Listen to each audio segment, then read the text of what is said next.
Hello, everyone. I am Sean, and welcome once again to my Horror Corner. As always, thank you so much for watching the video today. There's all kinds of stuff out there you could be watching, so the fact that you take some of your time to listen to me, I really do appreciate that. You guys are amazing. And to those of you that have been subscribing and sharing the videos, liking, leaving comments, I love the interaction. So a special thank you to you as well. Today, going to bring back one of my great friends, Isaiah from the Bitter Wolf. Isaiah, thank you so much for coming on again today. Thank you, Sean. It's so good to be back with you. Yeah, you were on not long ago, and we had a great discussion on Black Christmas. In my opinion, that's actually been one of my favorite episodes that I've recorded so far. Not to pat me or you either one on the back, but I think we nailed that one. You don't want to pat me on the back? Why not? I thought we were friends. Well, I didn't want to be like overly confident on my own channel, but yeah, afterwards I was like, damn, that was a really good episode. We killed it. Yeah, So yeah, we yeah. did great. We did great. But yeah, so I'm glad you're here. You and I are going to talk about another great one today. Before we get into that, you want to take a minute to again promote your channel and tell everybody what you do? Sure, yeah. So my name is Isaiah Swanson. I'm the founder, editor of The Bitter Wolf, which is a YouTube channel and a website. And on the website, I'm publishing movie commentary and fiction and things like that. So I'm starting to accept submissions now. So if you want to submit anything, go ahead and go to the website, and I'll be posting submission guidelines soon. But on the YouTube channel, I'm doing interviews with filmmakers, independent horror filmmakers, and the Bitter interviews.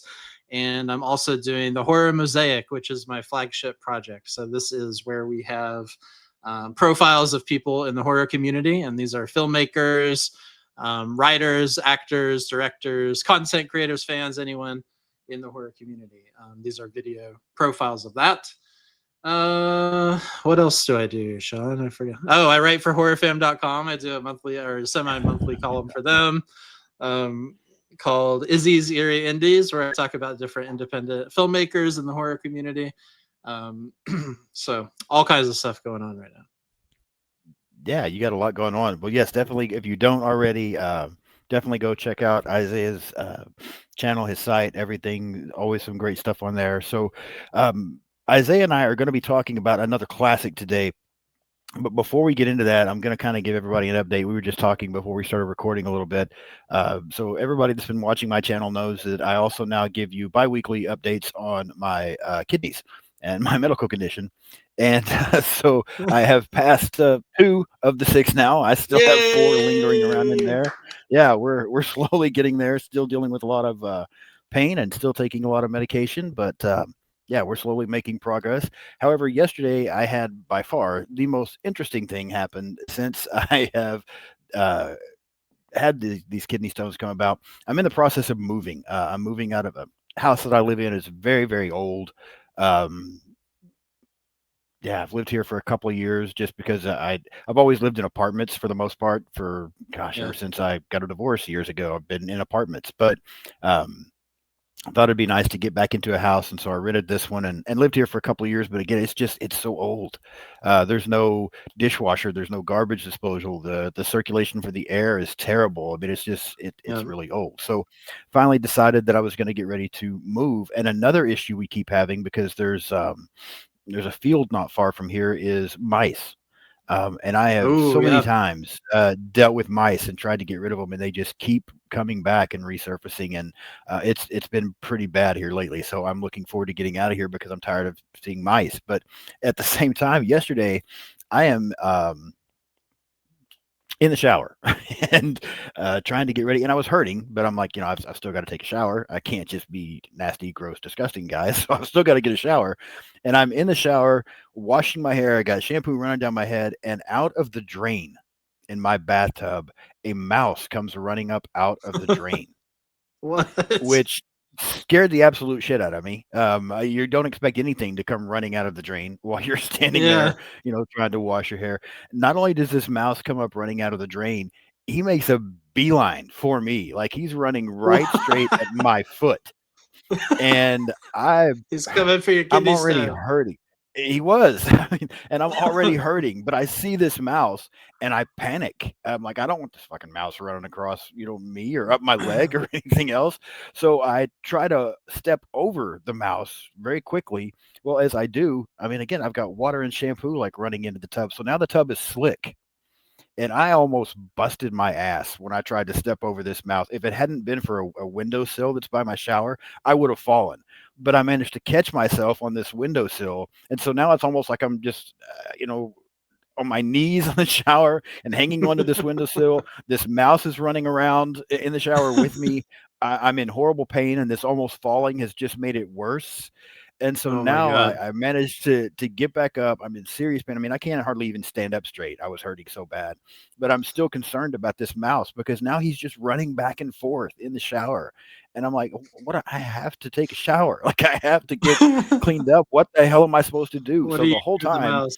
I'm taking a shower and trying to, wash and do my thing, I'm having to step over a mouse and step around the mouse and keep an eye on the mouse. And then finally, longest shower ever between dealing with the pain and the mouse, but finally got my shower taken, got out, got dried off, got dressed, and then I caught and disposed of the mouse. But it was, I'm sure it was. I almost wish that it could have been recorded for someone to see somewhere. Yeah. Yes. Because it That's was crazy. Now looking back on it, I'm like, "Oh my god, that probably would have been hilarious," but, it was not funny at the time. that's a great scene from a movie though. Did you ever see it reminded me of that movie Mouse Hunt with Nathan Lane. Do you remember that? I have not I remember the movie. I don't think I ever saw all of it, but I remember the Okay, movie. yeah. It's brutal. It's like in that string of movies in the 90s where it was like light breezy, like Home Alone, light breezy entertainment to watch grown men Yeah. get like just beaten alive by children or a mouse. So but in this movie the mouse it's like Home Alone but with a mouse. That's Okay. basically what it is. But Nathan Lane and Got someone it. else, I can't remember who. It's just I thought it was great. I watched it again recently and I was amazed at how brutal the mouse is. So you got out lucky, I think. I got yeah, apparently so, but I was just like, "You've got to be kidding me." Why? Of all things, why am I dealing with this now on top of everything else? But, yeah, it was That's now why I it can has laugh to about be it. on top Now of it. it's yeah, but, now it's funny to me, especially when I picture what things had to have looked like and what was happening, but at the time, it was not funny. Not even a little bit. Well, I'm glad that it didn't crawl up you and everything, um, Yeah, me too. and we hope that next time all of the kidney stones will be gone.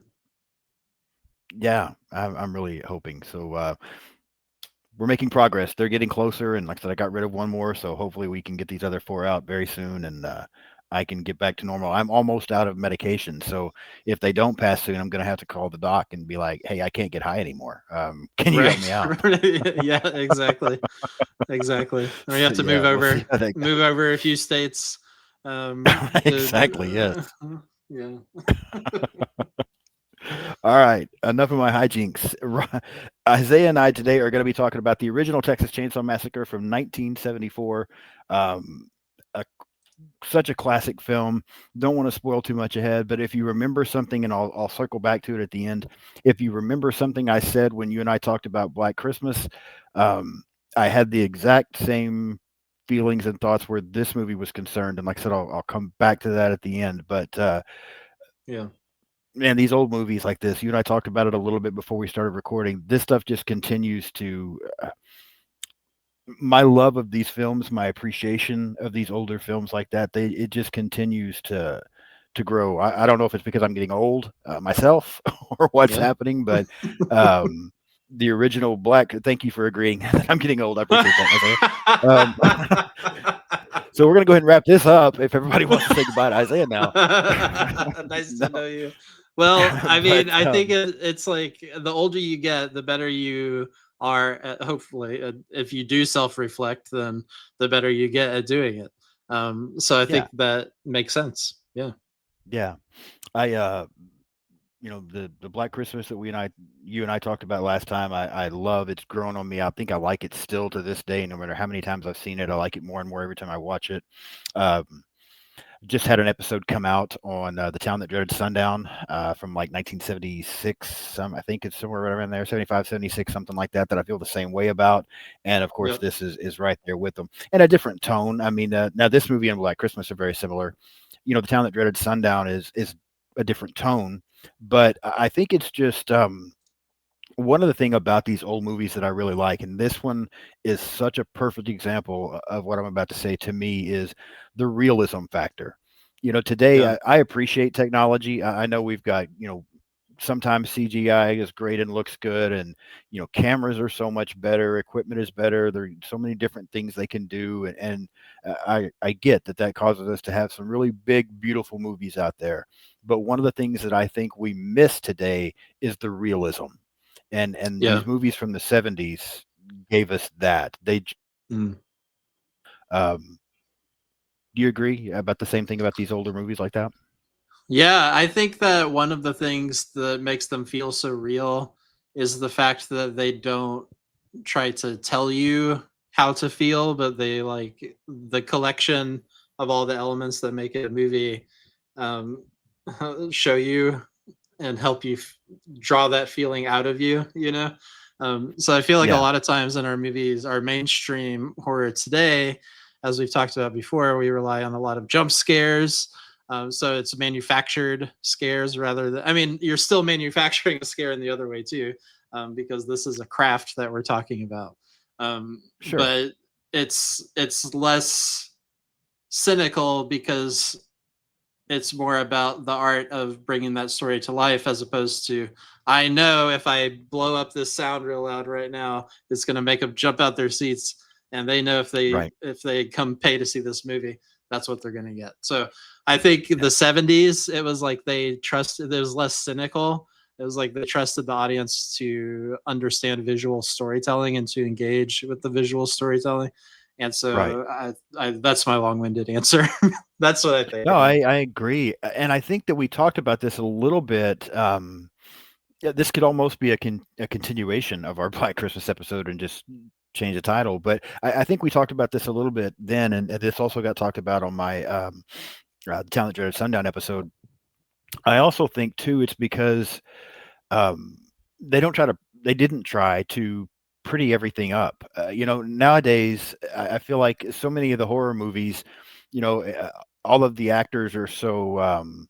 everybody's 20 something, in great shape, attractive people, and apparently they've all got money because everybody is wealthy in horror movies, and Yeah. it's just, I mean, everything is just so, even though it's a horror True. movie, everything is just so beautiful and polished and that kind of thing, which is, I mean, that's fine. I'm not saying I dislike it. It's fine.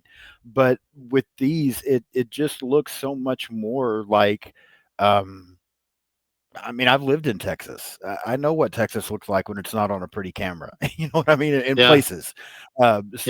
It just looks more like something you see all of the time, and it just, it's how hot it gets there, the way things are affected. It just, I don't know. To me, it's just so much more like the Texas Chainsaw Massacre is not a documentary, but it almost has a feel like, I almost feel like I'm watching a documentary because I don't feel like I'm watching a movie. I feel like I'm watching something that really happened. Yeah. Um, and I Yep. think the 70s movies and even the early 80s to an extent did that so well. Absolutely. And I think that's partly why the 70s movies are starting to hit so hard. Because I was thinking about this because you brought it up the last time too, was because I was looking at my watch history from the last year and I realized I watched more 70s movies than any other decade the last year. And also more than any other decade in my life when I was logging movies. So I was like, this is why. I wonder why this is. And I have a theory. I don't know if this is exact science or anything, but for me, I think part of it has to do with uh, because it does feel so real. We're seeking that sort of thing right now because a lot of the things that we're experiencing in our life, in our reality, in our society in general, are being gaslit by people in Yeah, charge. And something that feels real that says, yeah, life is grungy, life is dirty, life. This is what it feels like to be you. That's what you right. want to feel. And you don't want to feel that prettiness um and all of that. So I think maybe that's my theory for why it's starting to hit No, that makes again. sense. Yeah, Um, and they just weren't afraid to face some issues head on, and right. some things aged better than others, and how they addressed it. That's also horror, is dealing with exploitation. So, Yeah. yeah, I fucking love the '70s. Yeah, I'm right there with you. And another thing too is, and I don't know how really to even describe this before we get into the movie itself, but it also blows my mind. In the last 3 years, after becoming familiar with the horror community on social media, I heard people make comments about horror movies being comfort movies. And I'd never really thought about it up until then, but at the same time, I was like, "Man, that makes so much sense because that's true. If I'm struggling, if I'm having a bad day, if I'm having a day where, I'm in a lot of pain from a kidney stone, or I've just had a rough day at work, or, in the past, I've been very open and honest on my channel. In the past, I struggled tremendously with depression and suicidal thoughts and things in my life, and so Yeah. I didn't. But my way of dealing with that was I turned on Friday the 13th. I turned on Halloween. I turned on A Yep. Nightmare on Elm Street, the Texas Chainsaw Massacre, Black Christmas, that kind of thing. Because even though they're so dark and they're so real, they're also just so fucking captivating. I mean, it really does become comfort. And in that, I don't know how to. People now will ask me, how is Leatherface in the Texas Chainsaw Massacre movie a comforting movie? It's so disturbing. And I'm like, it Right. is disturbing. You're 100% right, but it's also so comforting. And I don't know how to explain it, but it just is what it is. Yeah, and we could talk about that for hours too. And that's partly what the horror mosaic project tries to get at too, which is figuring out what that is, because I think it's different for different people. You know. Sure. Uh, oh shit! I was knocked my coffee. For me, it's like the reason, the times when I feel comforted by it are the times when I get so frustrated by pointing out things that piss me off in the real world, and then Right. feeling like you're like, well, you have to go to work anyway, and you have to you Yeah. have to act like everything's normal, and you have to suck it up and deal with it, even though Right. literally everything's unfair. So I think Yeah. that horror gives you a chance to be like, no, you're right, and it's like, this is your chance to get it out, Yeah.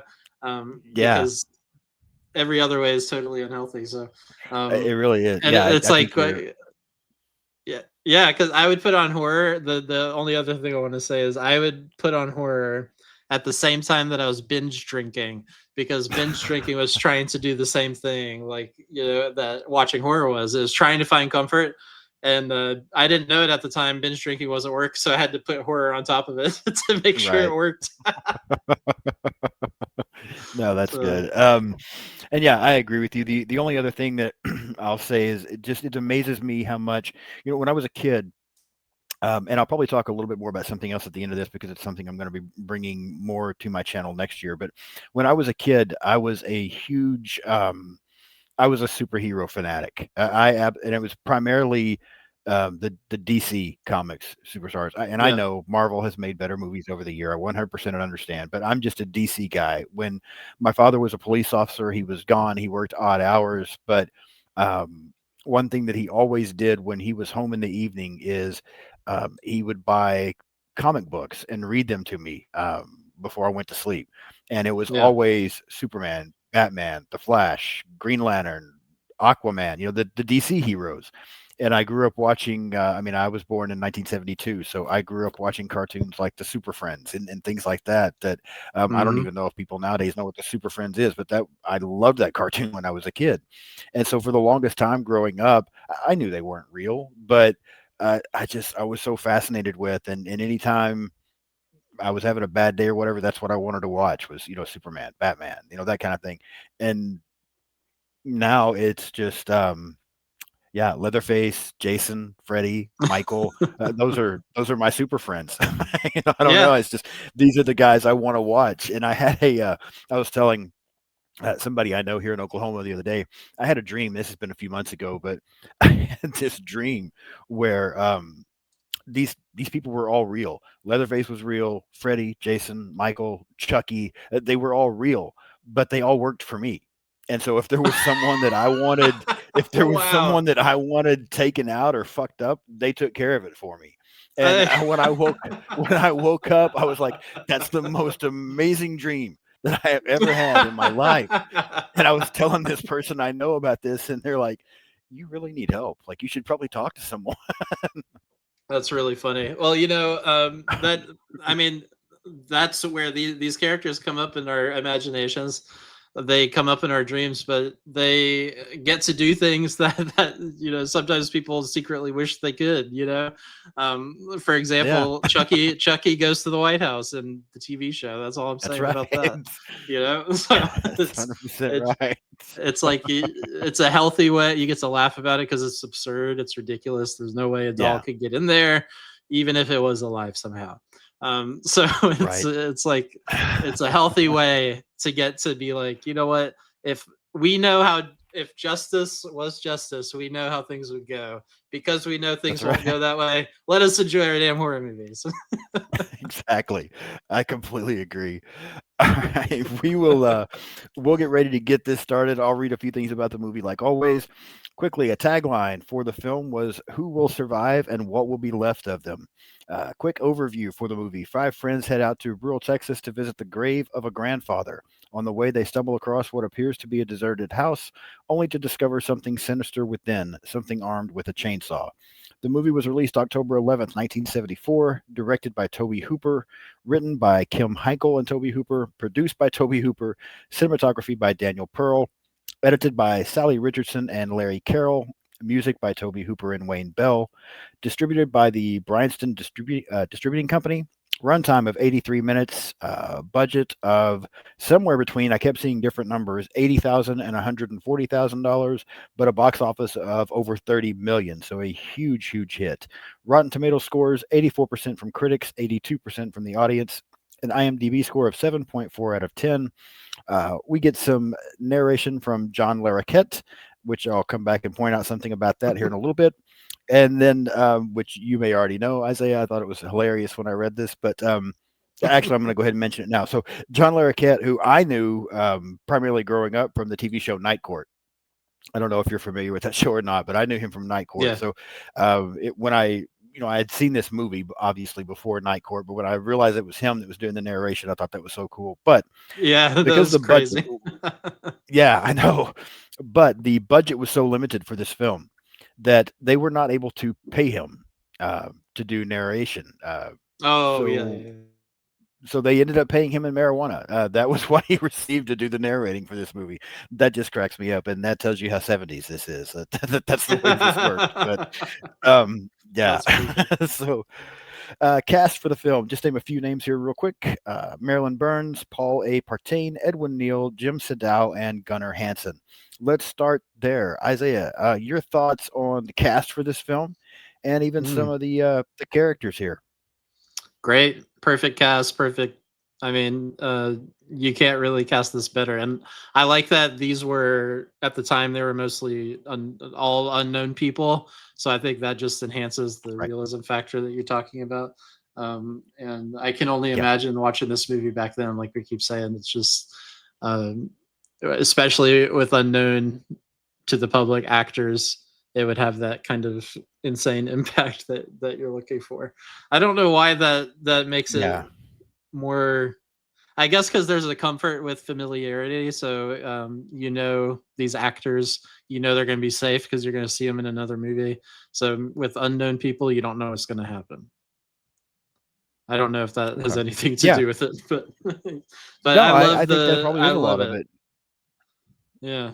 Yeah. Do you But think that 2 questions for you, because this is something that I've heard other people talk about a little bit. I want your take. Marilyn Burns, who plays, Sally, and she does make appearances in a few of the other movies down the road in the franchise. But do you think she is underrated or underappreciated as a final girl? Because I feel like whenever the whole final girl conversation gets had, immediately everybody talks about Jamie Lee Curtis, which is fine. Jamie Lee Curtis, absolutely great, love her. You also hear a lot of Nev Campbell, Sydney from Scream, and then you hear a few other names here and there. I don't feel like I hear Marilyn Burns a lot and Sally, and I don't know if it's because she's only in primarily one film, Right. compared to some of the other ones. But do you think she's underrated? Are you that big on her, or do you just think she does a great job? But I think she's a badass, and I think she jumps out the window twice. You don't see that too often. Um, that's exactly so I, right. I was like, that's pretty. I've seen this movie several times, and that was the first time I realized she does it twice. But Yeah, the yeah, I think she is underrated in the horror community. You do hear about those people that you just mentioned all the time, and so yeah, I do think she's underrated. It would have been great to see her um, come back and do that a few more times, but uh, at the same time, this movie is so perfect and her ending is so great.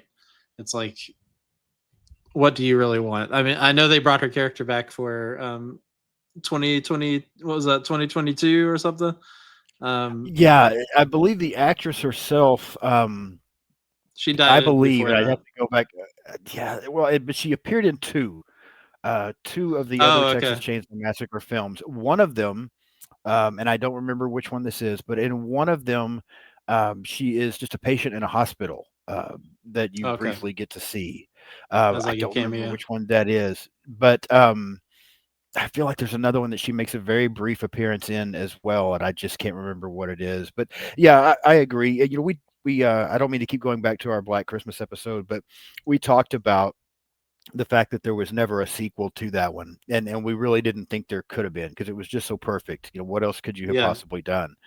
Yeah. Um, with Texas Chainsaw Massacre, I like the fact that we have other movies in this franchise. I really do, but I think they almost had to go the direction that they did. I don't think that you Yes. could have kept doing it with her character because it would have hindered how amazing this film was. If you would have kept trying to Yep. carry that story out, like what Halloween has done with Michael Myers and Jamie, I think Yep. that if you would have tried to have done that between Leatherface and Sally, it would have probably really hindered that first movie. Yep. That's true. That's a very good point, and I think that's yeah. I haven't seen the other movies as much as this one. I saw the 2003 one a couple times, and I think I've seen a couple of the other ones. Um, I saw the one with what's his name, Matthew McConaughey. What was that one? Beginnings or something like that. Yeah, so that one, and I think you and I talked about this a little bit, but just to let everybody know, I am going to try to, over the course now of the next several months, I'm going to try to persuade Isaiah to come back like every couple of months and talk about another movie in this franchise. There's a lot of them, so Oh, I'm that's right. hoping That's that right. you will be able to do that. And so you Yeah. saying that Oh, you I love it. haven't, I know you said you haven't got to see a lot of these or recently. You'll have to, I guess, get to go back and watch some of these now. But yeah, Yeah. that one that you're Yeah. talking about, I think it was originally called, and I may have it backwards, but I think it was originally called Texas Chainsaw Massacre: The Next Generation, Oh, and then that's right. somehow the That's right. title changed to Return of the Texas Chainsaw Massacre. Oh, really? But I now you didn't can know find that. it other. That's so Yeah, dumb. you can. I completely agree. When I saw that, I was like, "What the hell is that?" But The yeah, you can massacre find it under. returns. I love that. Yeah, yeah, Like you it's the can same find it under massacre either from the one of first those. movie. I know. It's so crazy, but that kind of yeah, that'll be another discussion for another time, but that kind of defines that movie a little bit. Let me tell you all you need to know about that one. Okay. But anyway, I um watched it once. I can't remember it, but was Ken Foree in that movie? I am I imagining that? um he I might feel like have he was. no, I well, now I've got to think because I feel like he's in 3. Maybe I'm Leatherface, The confusing Texas these. Chainsaw Yeah. Massacre 3. I believe he's in that one. Oh, that's the one I'm thinking. Yeah, yeah, yeah. Okay. Yeah. Okay, we'll talk about all these when we go through it. Yeah, Sorry we'll about get that. there. Getting ahead of myself. That's okay. But my second question for you then on these casts and these characters, again, I think everybody does a good job. I do really like Marilyn Burns, and I don't think she gets enough final gore credit. I'm not going to say she's my favorite of all time. I've already caught some heat for a few people because I think most people feel like Jamie Lee Curtis is the greatest one of all time. I'm very partial to Sydney Nev Campbell from Scream for some reason. Don't know Okay, why, but um, maybe because that original Scream is still my favorite movie ever. That might be what it is. But that's probably it. I don't I don't think that Marilyn Burns gets enough credit here in the Sally character when it comes to those final girl discussions. Yeah. But there's another character in this film, and I think the actor does a good job. The everybody does a great job in this movie. But the character of Franklin, Right. played by Paul Pertain, her Sally's brother in this movie, uh, that's the one. I can't stand this guy. I don't know how else to say it. And I felt so bad saying that for the longest time.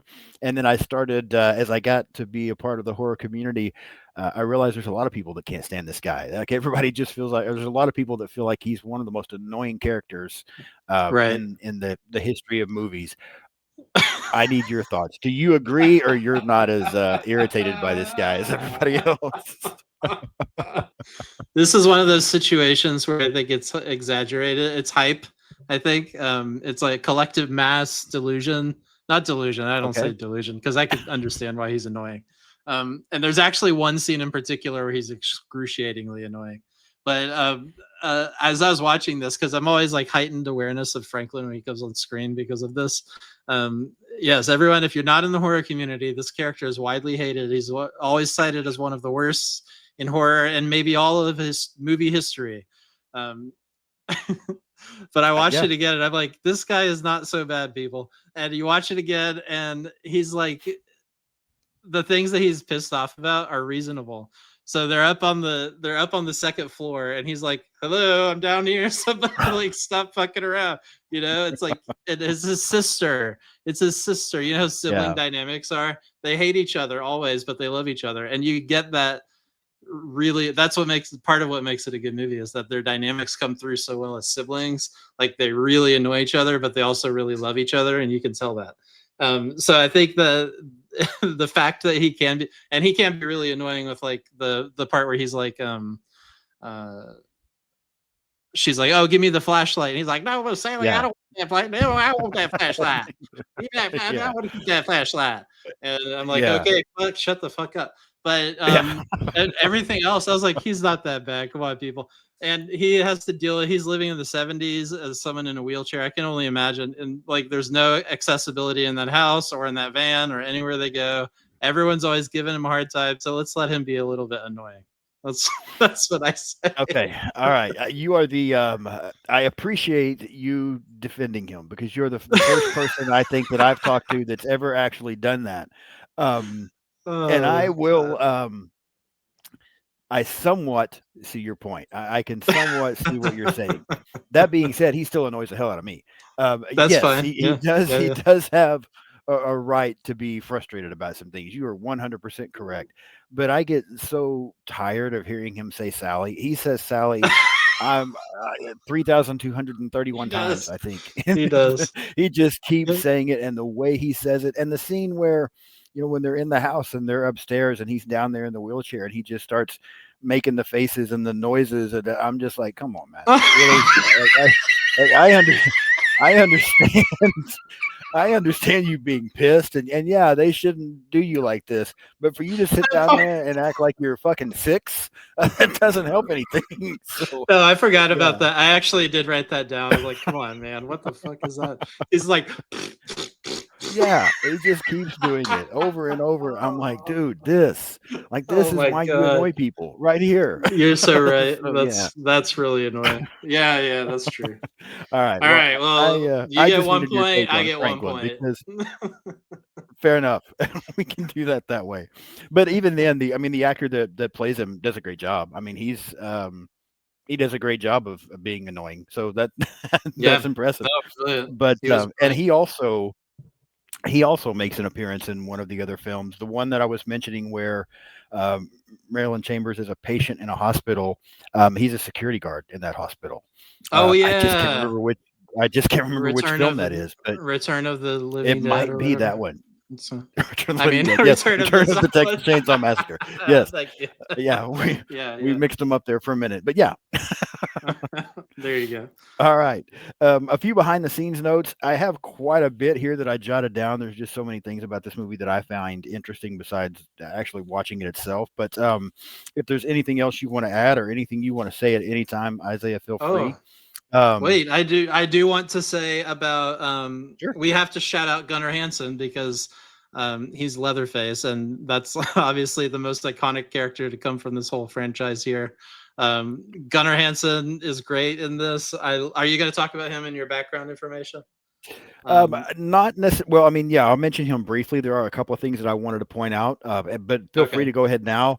I do want. There is a question specifically that I'm going to ask you about him, but I'm going to save it until the end. But okay, I do have a okay. couple of things that I want to point out about him now. So yeah, go ahead and say whatever you've got there, and I'll just mention that next. Okay, I was just gonna say that I thought he's like perfect in this role, and it's like, how the fuck would you ever think of casting this guy for this character? I mean, I know Yeah, why physically, because obviously he's got the imposing presence, but right. he's also really light on his feet, which I thought was great because that character is kind of like childish, you know, and Yeah, so he bumbles around a lot. Um, but I thought it was just such a perfect casting, but so crazy that he's like this gentle poet, yeah, from yeah, Texas, you know? right, right. Um, yeah, and a couple since you mentioned him, one of the things I'll mention here is Gunnar Hansen said that he saw Leatherface as having a intellectual disability and never really learning to speak or communicate properly. And so to Mm. research his role, he visited a special needs school and watched how the students there moved and tried to speak and communicate to try to get some ideas on how he should portray Leatherface. So I found that Okay. interesting. Yeah. Um, Tobe Hooper credited graphic coverage of violence by the San Antonio news outlets as one of his inspirations for this film, as well as being inspired by stories of the real life serial killer Ed Gein. Um, his intentional misinformation quote that happens at the film you're about to see is true, was an intentional response to people being lied to by the government about things that were going on in the entire world. So he wanted to also just throw in an intentional lie that he felt like the would mirror what the government was doing. Love it. Um, the idea of using a chainsaw, this is so crazy to me. The idea of using the chainsaw as the weapon came to Tobe Hooper while being in line in the hardware section of a busy store and trying to contemplate how he could get out of there quicker. It's a little disturbing, actually. He's a true horror fan.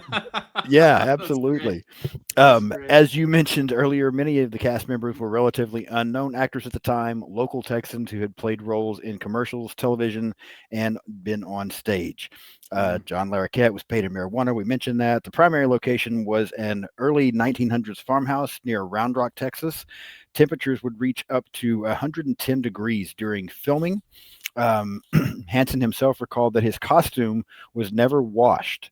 So he had to wear the same costume and the mask 12 to 16 hours a day, 7 days a week in 100-degree weather for a month.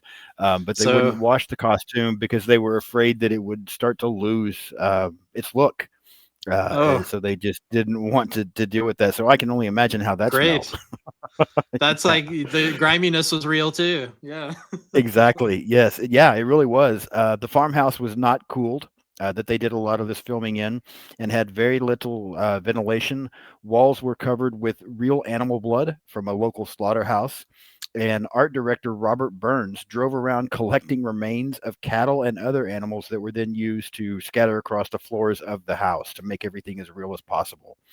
Mm. When Leatherface feeds Grandpa, Marilyn Burns' finger was actually cut with a razor because they could not get a pump to work the way they wanted it to. So they really did cut her finger. Jeez. Um, yeah, Leatherface dismembering Kirk, one of the scenes in the movie. Kirk was told, the actor who plays Kirk was told to lay completely still, and Hansen brought a real running chainsaw within 3 inches of his face.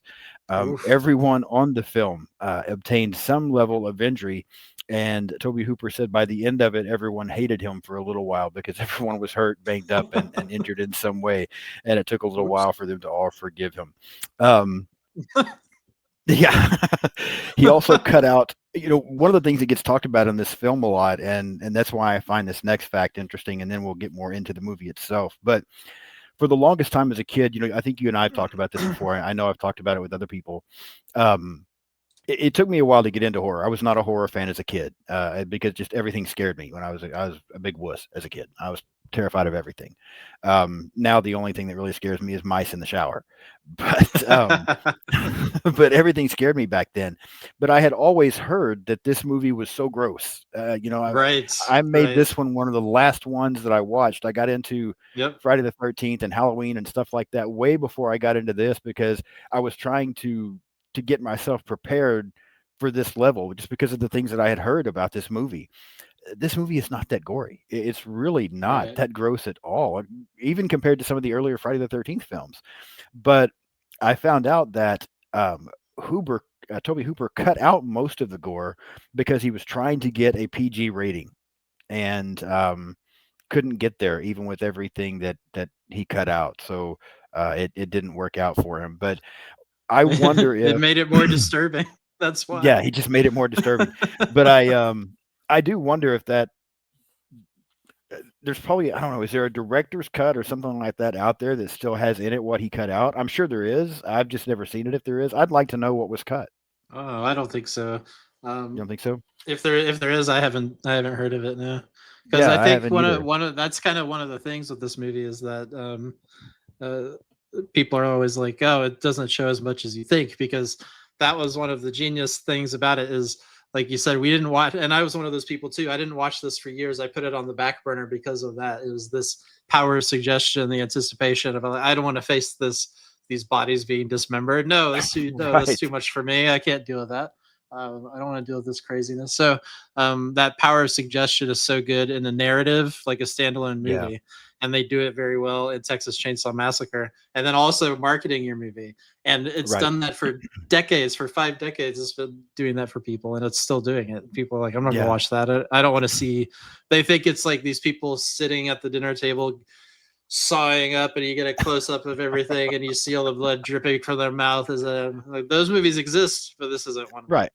Yeah, it's not. And I almost think this is one I feel like this is something that you and I have talked about before. May have been on the Black Christmas episode, may have even been on something else that we did together. But sometimes I feel like what you don't see is more effective than what you do see. Sometimes it's scarier. Sometimes it just gives a better, um, I don't know, it gives a creepier feeling even to a certain degree. And I think this movie does very well Yeah, with that. Also, it's part of what yeah, makes this film so good. Similar to probably similar to Black Christmas. We talked about that even some with Black Christmas, the fact that you don't always see what's going on there. So, yeah, I right. feel like there's a lot of these movies are so similar in my opinion, even though they're completely different in what in the plot of the story, the look, the feel, that kind of thing of these movies is so similar to me. Yeah, I totally agree with that, and it's the power of your imagination. It's like whatever you can come up with in your imagination is more terrifying than anything they could put on that screen, Right. um, because you live inside your head, and that's where all of your fear comes from. So people like filmmakers who can figure out a way to channel that to their benefit are really smart, and that's why those jump scares only work for half a second, and then you Right. forget about the rest of the movie. Yeah, absolutely. No, you're exactly right. Um, let's get into this thing a little bit here. We're going to kind of walk through the plot. I'll point out a few different things here and there. I've got a lot of notes. I don't know how much of it I'll actually mention. Um, Okay. but yeah, we'll start it off here.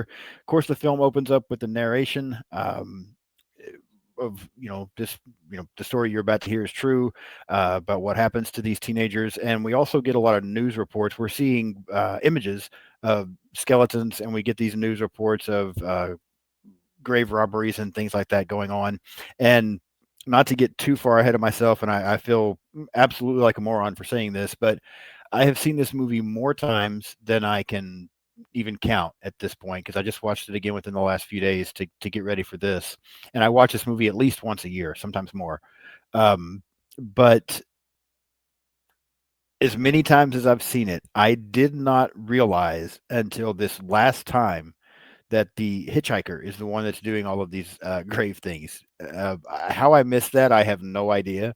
But I just Yeah. know there's a point later in the film where the hitchhiker and the one guy that's the proprietor there of the gas station, the cook, Yeah. are having a Yeah. conversation and something gets mentioned. And I'm like, wait, what the fuck? Did that just get added? Like, where did that come from? Right, How did I right. never hear this all that time? But, it's just Yeah. something you catch. I guess you always catch different things here and there. But Sure. Yeah, I was like, how did I never catch that before? But anyway, yeah, we get these Yeah. news reports of this and what's going on. Your thoughts on the opening to the film, Isaiah? Ooh, a great opening. I mean, it's one of those classic things where people were watching this movie and they walked out real early because they're like, "Oh, it's too disturbing." And part of the reason they're walking out is because of just the sound. Basically, it's like Yeah, they hit you from the very beginning. The sound they design in do. this movie, everyone's talked about. It's beautiful. It's so effective, and it just runs throughout the whole movie from the very start until the very last shot of the movie. And Right. so I think sound design in this opening scene is great. Um, and yeah, you're kind of like, oh, what the fuck is, what's this? It's like a statue of bones or something like this. Yeah, So you're kind of like, what's going on? And so I tried to, because we've seen this a million times, and sure. we also have 50 years of history behind it. So I Right. always try to put myself in the mindset of the people seeing this for the first time, and wondering like how would they react. And I think that combination of the disturbing sounds and things that are going on in the beginning with the imagery would be really creepy and effective back then, and it still is today if you've never seen it before. Yeah, I completely agree. And I do the same thing. I try to put myself in the mindset of what people, back in 1974 were seeing when they saw this film. And I agree. The sound design in this movie is one of the biggest things about it. I think it's one of the best things about the film. And it is. It's just so. Yeah, I guess creepy is the best word for it. But that and the images that you're seeing of these skeletons and this almost. It almost looks like a few bodies kind of put together, on this one that you get the big shot of. And so, Yeah. yeah, definitely a very effective opening between what you're seeing on the screen and the sound that you're getting. And yeah, it jumps right in and lets you know pretty quickly what you're in store for with Yeah. this movie. And so, yeah, I agree with you. I love it. I think it's an amazing opening. One of the best openings in a horror movie, in my opinion, is this original Yeah. Texas Chainsaw Massacre. Um, Sure. from there, we kind of get our introduction to the group: Sally, her brother Franklin, Jerry, Pam, and Kirk. We've talked about them a little bit, so we don't have to really break all this down. But they're on their way to basically check out Sally and Franklin's grandfather's grave because of these reports. Um, they also come across a slaughterhouse that their family used to work at, and Franklin, of course, is talking about the slaughterhouse and the way these cattle were killed. Um, I really feel like if just the next couple of minutes, it doesn't take long because they pretty quickly get to the hitchhiker. But two things that I wanted to point out here in some of these opening scenes. Um, One, this graveyard where bodies are being disturbed and taken and all this stuff is going on. Why in the hell would a bunch of people decide to sit outside this and get drunk? Why is this a hangout spot? Well, this is Texas in the 70s, and I'm sure this is a very remote area. Like Yeah. I grew up in a small town that was in the suburbs, that was like in between the city and the super country in the deep south, and people would drive to Walmart to hang out in the parking lot, you know. Okay. So this doesn't seem too far fetched to me. All right. Yeah, it just every time I watch this movie, that part always makes me laugh when I just watch these older guys sitting around out there drinking when they, go show up to check on the grandfather's grave. I'm like, what the hell? Of all places to hang It out and just get drunk, this seems, is where we choose to do yeah. it. I mean, it seems But yeah. like it seems realistic to me, and I think it would still ring true today. To be quite honest, for some of the scenes I've Well, seen. you're probably right. And what you said, I mean, I even remember I grew up in a small town here in Oklahoma, and I do remember our big thing when I was in high school. One of the things that everybody always did is we had a section there in the middle of town called the drag, where people just got in their car and just kept driving in this circle. You go down so far, make a U-turn, you just kept doing it. And every time along the side of the road in front of whether it was a fast food restaurant, a laundromat, or something, there's always three or four cars where people are just hanging out in the parking lot, in front of this thing, doing their thing. Yeah, So, yeah. yeah, I guess it does make perfect sense. Just I hadn't thought about a graveyard in the middle of nowhere, but sure, why not? If there's nothing else, I guess you go. That's You what you find a do. place Yeah. where there's something. I guess I don't know. Well, the other thing I want to mention here is because uncomfortable, I think, is a great word for this film. I think this movie Yeah, is so uncomfortable, and that van. that van looks so incredibly uncomfortable to me. I mean, they don't even have other than the front. There's not even real seats in this damn It thing. is. I mean, You're right about the that. the driver and the passenger have a seat. Everybody else is just sitting on piles of junk or something back there, and there's musical instruments and all kinds of shit just thrown around. And I'm like, damn, what a way to travel. Like, I don't. I didn't even. That never even crossed my mind. But you're so right. Like, and Franklin stuffed in there. Another. Yeah, in I'm his going to wheelchair. defend him again. He's pissed because they stuffed him in there, and he's bouncing his head on the ceiling the whole time or something. I'm like, I come mean, that's on. fair enough, but at least he actually gets a chair. Some of these people aren't even sitting on chairs. Like, I'm just like, what? They're not even in a seat. Like, what are we doing here? But yeah, just all of that to say that even this van ride, this movie is uncomfortable, and this van looks incredibly uncomfortable to me, also. Yeah. Yeah. So, Absolutely. but then we get to the hitchhiker scene, and this is, classic. This hitchhiker, such a disturbed, creepy character that they pick up on the side of the road. And I remember the first few times I saw this, I kept wondering why. Why would they pick him up? But I think, if I remember correctly, the guy that's driving makes the comment about how hot it is, and that's why they pick him up. Is just because it's so hot and miserable out there, and so they pick him up to try to help a little bit, which I don't. I have a feeling this van probably also didn't have air conditioning, so I don't know if they're really helping the guy. Yeah. But It didn't you seem know, like it did. it Yeah. didn't. Yeah, but yeah, your thoughts on this hitchhiker scene? Because this guy is just, again, it's a great performance.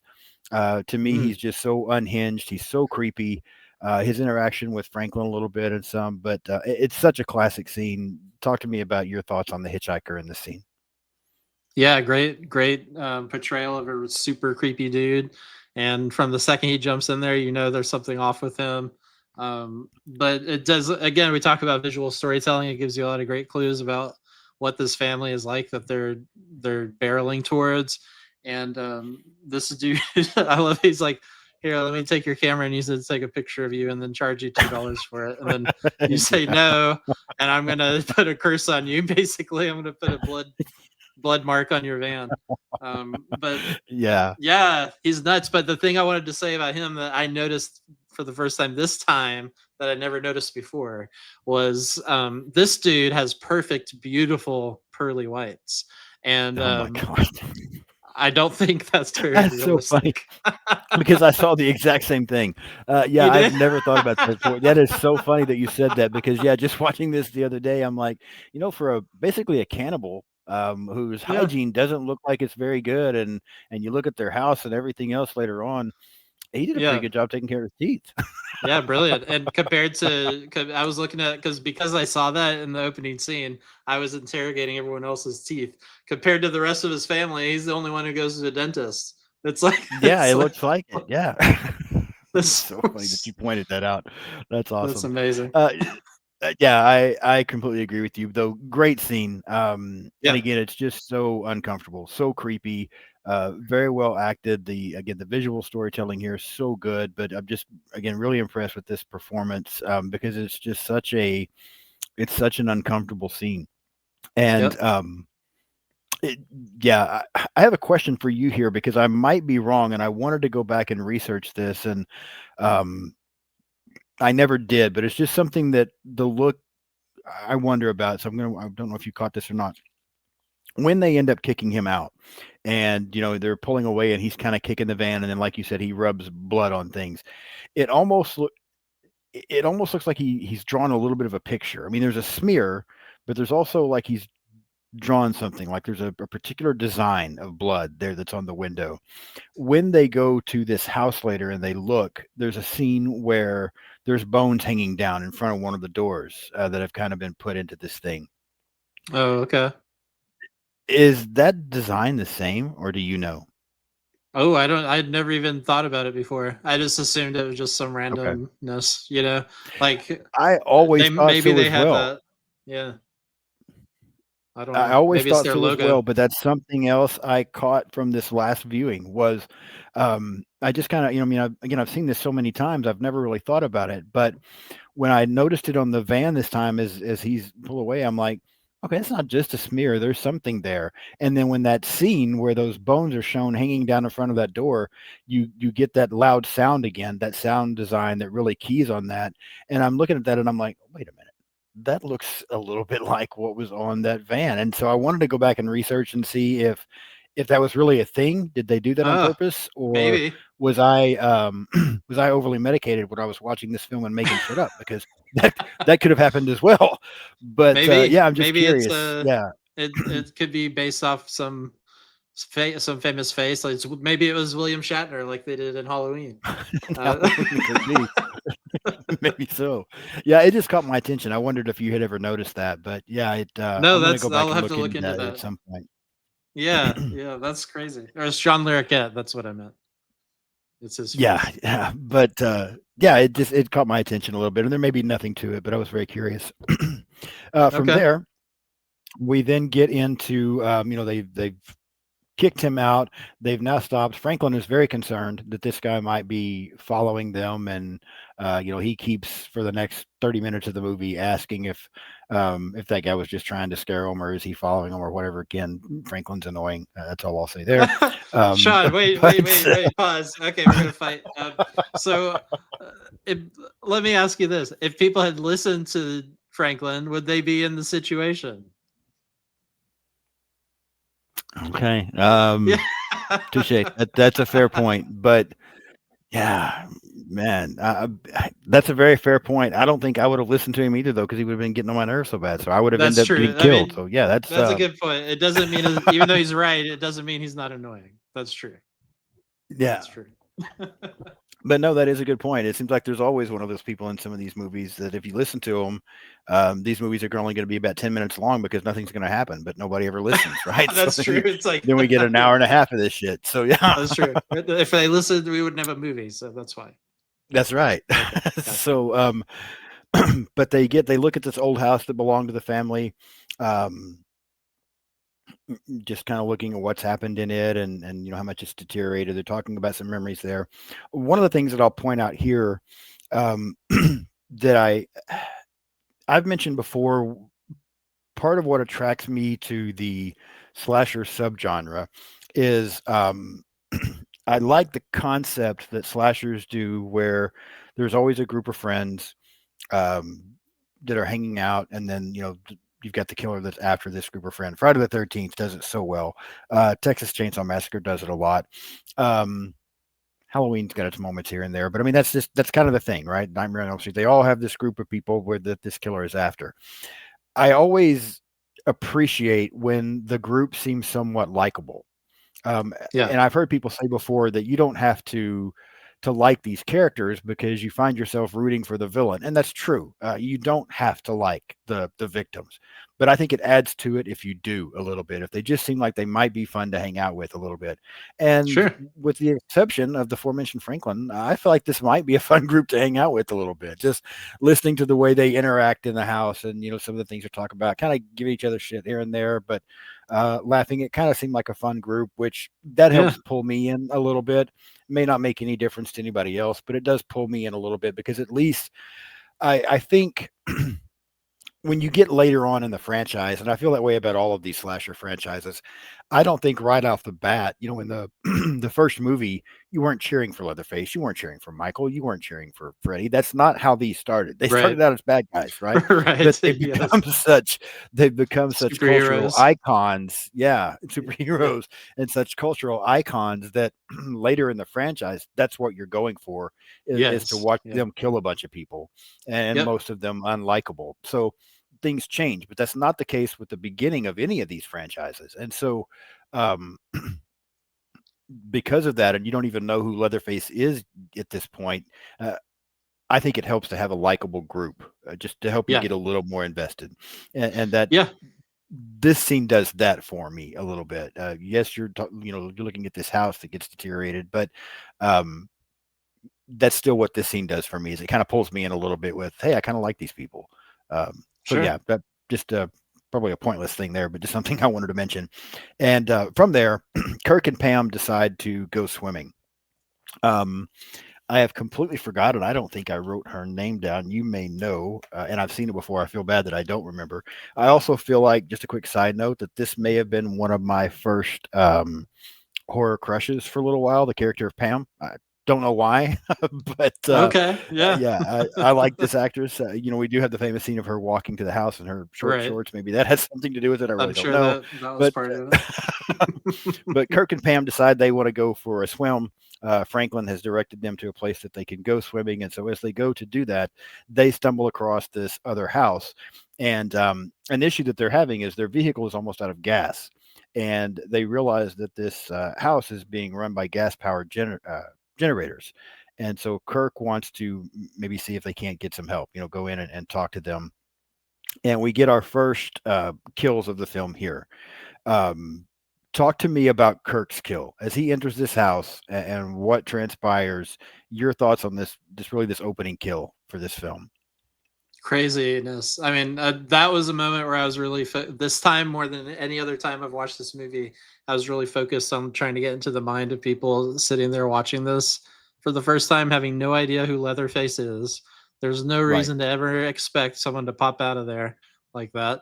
Uh, and if someone did, you'd expect him to look more like just normal, not like Right. some massive dude with the tiny little tie and the creepy old Yeah. mask. Yeah. So there's a million reasons why it's so disturbing when he pops out of there like that. And then to top it all off, he slams the hammer down and you hear that horrible crack with the sound Yes. design. And then to make it worse, he's got his leg jiggling around on the ground, which is like you Yeah. never see that in a horror movie. You never see that. And that's a really disturbing reaction because it's so realistic. And then Yes. you hear the slam pow of the door and it's so quiet Yeah. after that, and it's just like so just like you're just like what just happened, can you imagine Yes. being there in that theater? Oh my Oh god. man. Yeah, and I'm so glad you mentioned that. That's perfectly because that's exactly what I would have said. I'm so glad you brought up all of those details because this kill is so again, we keep using this word, but disturbing. It comes out of nowhere. I mean, now that we've seen the movie, yeah, we know it's coming, but it happens so quickly out of nowhere that here comes Leatherface through this door. Again, the sound design is amazing from the music that plays as soon as the door opens to the hammer smacking him when he brings it Yep. down like that on him. Oh, The visual is disturbing, the sound is disturbing, and then the fact that they took time to add that detail of his body laying there convulsing on the floor. I love the fact that they added that. I mean, it's so disturbing, but yeah. I love it Oh, so much because, like you said, you don't see that in a lot of yeah. other movies. I mean, that's just something that kind of gets ignored. The person gets hit, they're dead. But to add that just makes it Yeah. that much more disturbing. And this scene is just so, again, sound design amazing, the way it plays out, the visual, everything about this scene is absolutely incredible as far as I'm concerned. Absolutely. Yeah, totally agree. And then you transition immediately into the Pam, the famous Pam shot, like you said, and she's walking towards the Yes. house. And the Yeah. way that it's shot is so brilliant. And it's just like now you have dread because you know what she's walking into.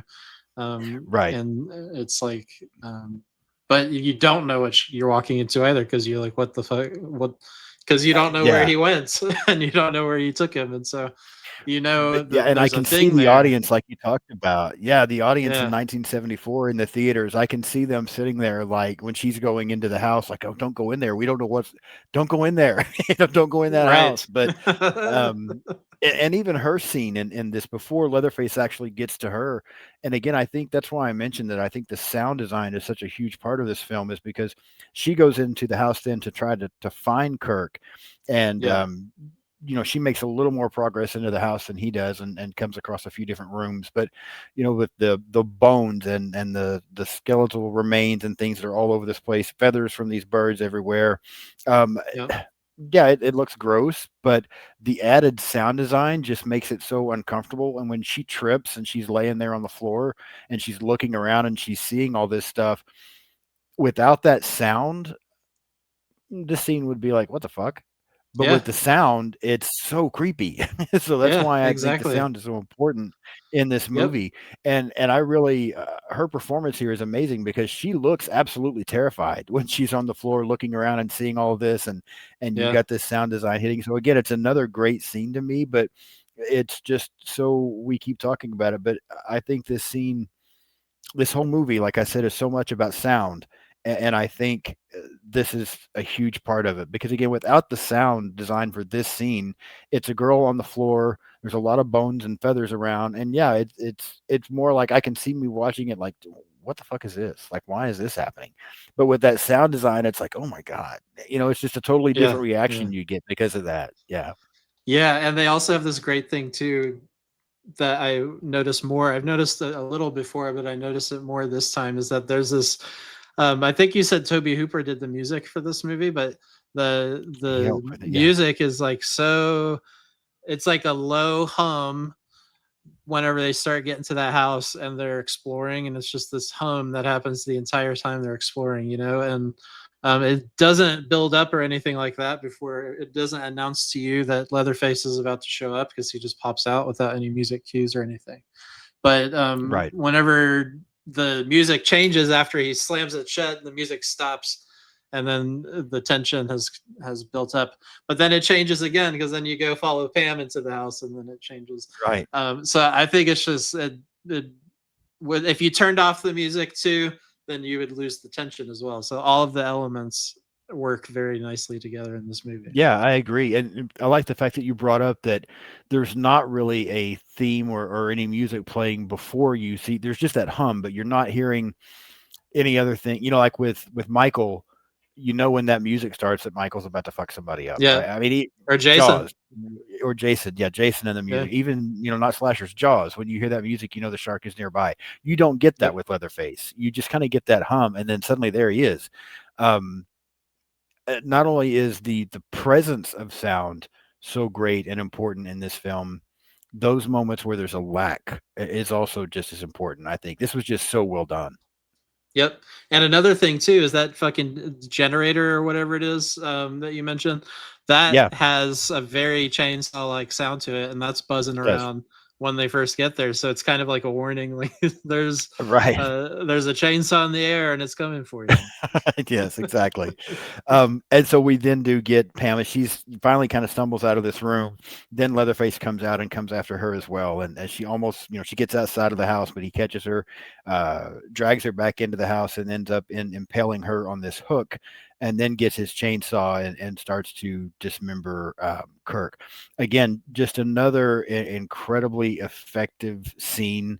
Again, the way it's shot, and this is where I really feel like some of that realism starts to kick in because when she comes running outside and he chases her out there and snatches her up and is dragging her back in the house, it doesn't feel like you're watching a movie. It feels like you're seeing something that really happened. And they go into Yeah, so much detail that she even loses her shoes when he snatches her up and is dragging her back in the house. I mean, they just go into so much little detail like that. And yep, again, to me, it just looks so real. It's just so I think when we talked about Black Christmas, we kept using the word creepy. I think when we talk about Texas Chainsaw Massacre, we're going to keep using the word disturbing, but that's really what it is. It's just so yeah, disturbing, but at the it same time, it is. looks so good. Yeah, and the scene with Kirk is that's the moment where you really see the chainsaw in action for the first time.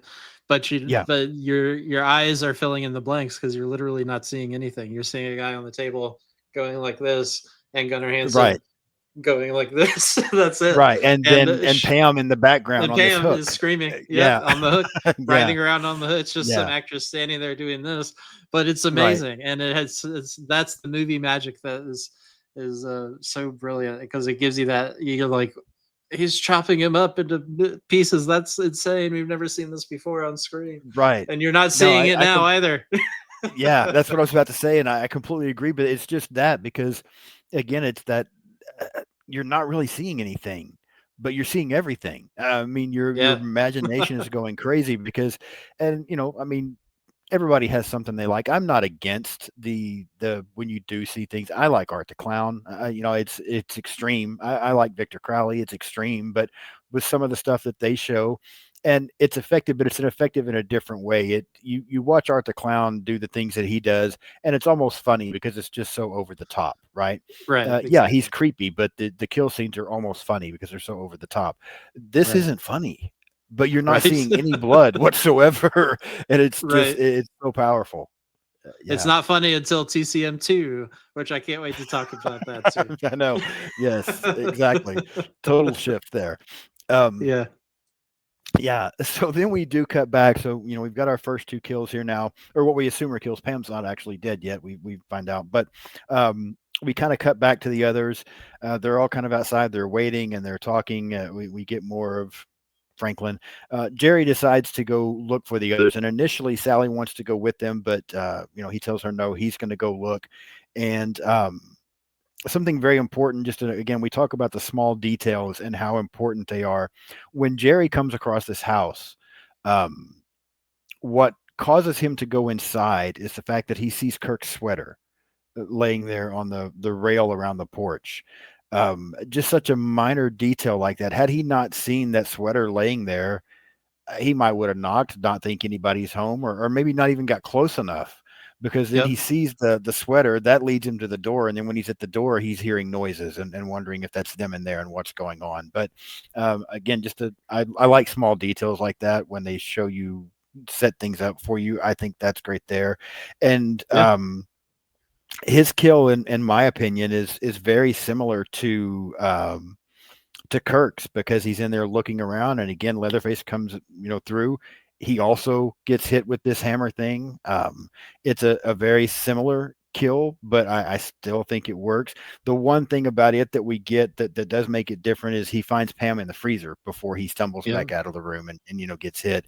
And even that scene when he opens that door and Pam sits up and she's, I don't know if I don't know what state she's in at that point. Probably just hysterics. I'm guessing, and shock and everything else. But again, the Yeah. actress does a great job because it looks real. It looks like she's mortified.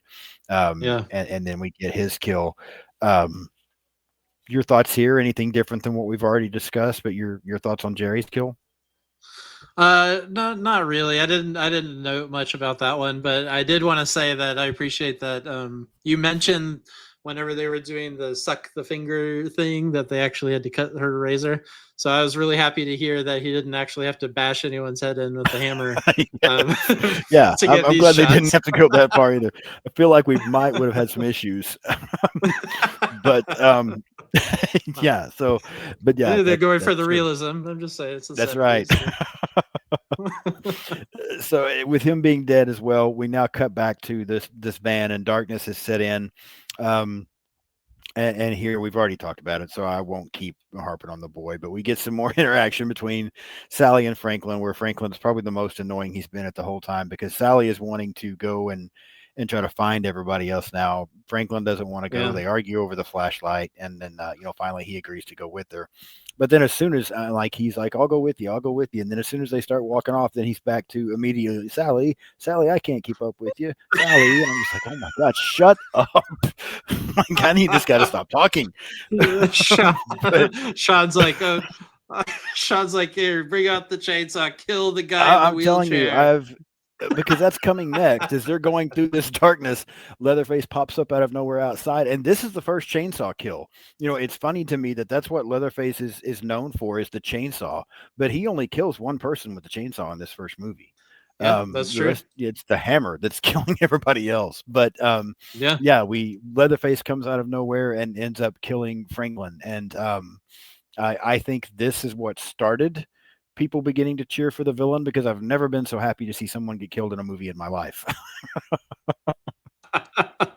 This was the first. This was This was the the first first one. I superhero was like, yeah, I was serial like, damn, killer, this Leatherface guy is creepy. He's insane, but thank you but I for love him. for yeah, Thank you for thank your you for taking service. out the guy in the wheelchair. Thank you so much. That makes me sound disturbed as well. But anyway, But no, I mean it's a great scene too, and I think because again we'll go back to the whole. I put myself in the mindset of not the audience, but I put myself in the mindset of Franklin and right, Sally in this moment, which is just imagine like you all you think right now. The only context you have is you don't know where your friends are. You just think they're fucking around somewhere, literally. right, And so right. you're just going to find them, and you're kind of annoyed, and Franklin's really annoyed, and you're even more annoyed because of Franklin. So Right.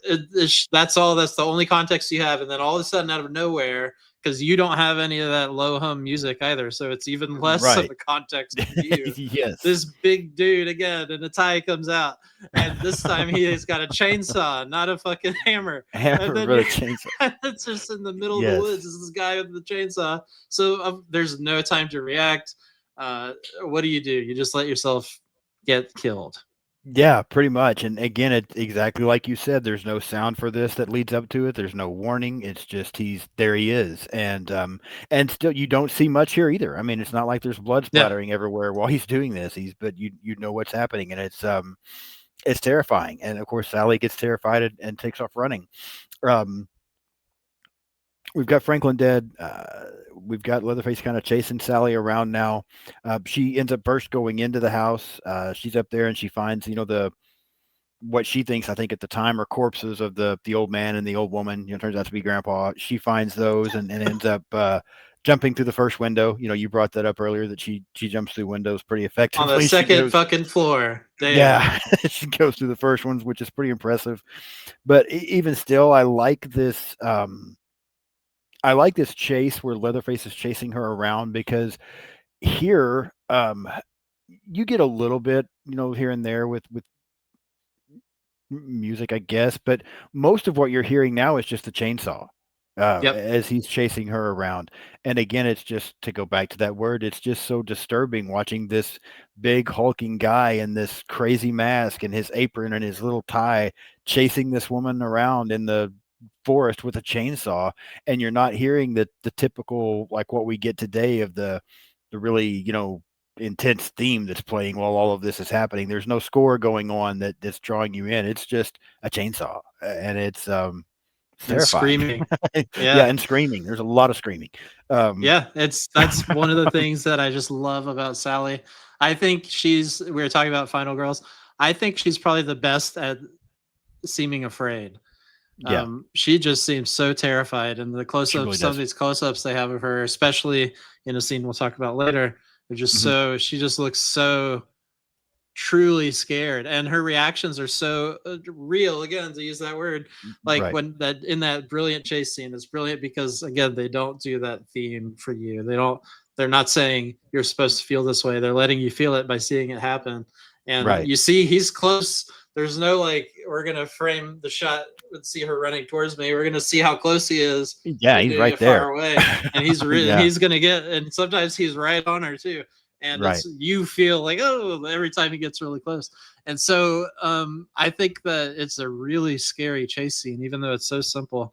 And then what I think is so great is how it ends too, with there's no pausing in a horror movie. Now she would sit there right before the window and pause and Right, think about it for 25 minutes and see him coming up the stairs slowly, and then she's going to jump out. She's still a right, badass for doing that, but it's not real. Sally, she's running for her life. She's terrified. right. She doesn't wait a second. She jumps out Just immediately the jumps. second Yeah. she gets to the stairs, and that's what I love. I agree with you because it brings in that realism. I mean, that's what would happen. You're not going to sit there for and try to figure all this out. You're in Yeah. fight or flight. You're just getting the hell Wait out for of him to there. catch So up. Yeah. Yeah. yeah, so I agree with you 100%. Um, and then Sally comes back across because it's the same gas station they stopped at earlier, and so she comes back across this guy who's the proprietor of the station. Initially, looks like he's going to help her, and then he ends up basically attacking her himself and kidnapping her and taking off with her in his truck. And even this scene is disturbing to me because while she's kind of in this bag thing in the floorboard, like he's still hitting at her and poking at her with things while Right. he's That was, driving along, and to it's me, just that was so. so creepy. Yes, I completely agree.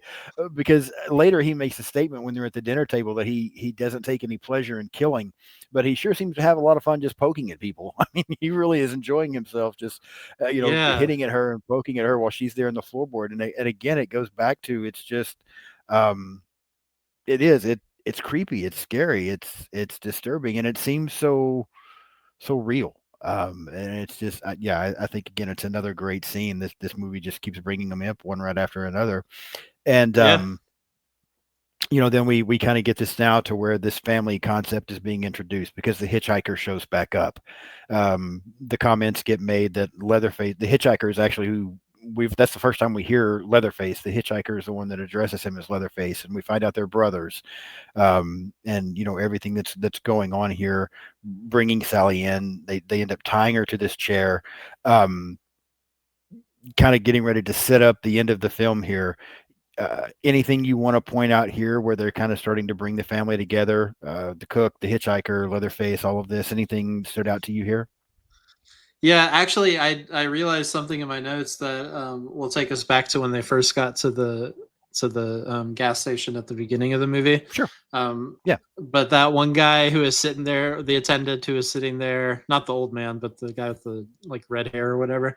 Hmm. One thing I noticed that I'd never noticed before was that when you first see him and the first shots you get at the gas station is him sitting there staring directly into the sun, and he's just looking, laying back in his chair, and you get a few shots of just right into the sun, and you look back at him, and it's a couple times, so they're focused on it, and I was Okay. like, that's so fascinating. And then Yeah. um, during the van, we were talking about the van scene. I forgot to bring this up too. They're talking about Sure. astrology, Right. and they're reading that book about it's called American Astrology. I Yeah. don't I know think it's what Pam. the I think it's the Pam character that's talking about that, right? Because Franklin yeah, asked and Sally they're about it later. Yeah. yep, and they ask about Sally's sign, and she's a Capricorn, which so am I, by the way. But maybe that's why I Okay. like Sally. But she, and so I was like, okay, putting all this together, and then they're talking about Mercury retrograde and things like that, and I'm like, so what's going on here? And then I totally, like, from the back of my mind, I remember people telling me, and I had not really researched this or anything like that, but I just stuffed it back there, telling me that this movie, Texas Chainsaw Massacre, is a um, cosmological horror film. Had you heard this before? I have not. Yeah. Elaborate.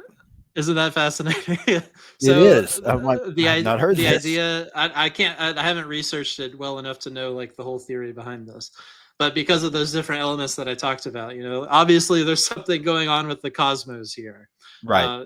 so what is it? And it's like, maybe when the stars align, people do crazy shit. I don't know if that, I was trying to read it from Okay. that angle because it just came to me again whenever I was processing those images. But that's something for us to look at after this to see what that's all Absolutely. about. Yeah. Interesting. I had not heard that. That's very interesting. Yeah. Um, as we get to this next scene, so here's something that I want to get your take on because it took a little while for my thought process to change about this scene. After I So here's where I mentioned something at the beginning that I said I wanted to come back to. When we talked about Black Christmas, I told you that I had seen the remake from 2006 before I saw the original. And for a while, I actually thought the remake was better. I liked the remake better for a little while. And then the Yeah, more I went back and watched the original and started to appreciate it, my mind changed.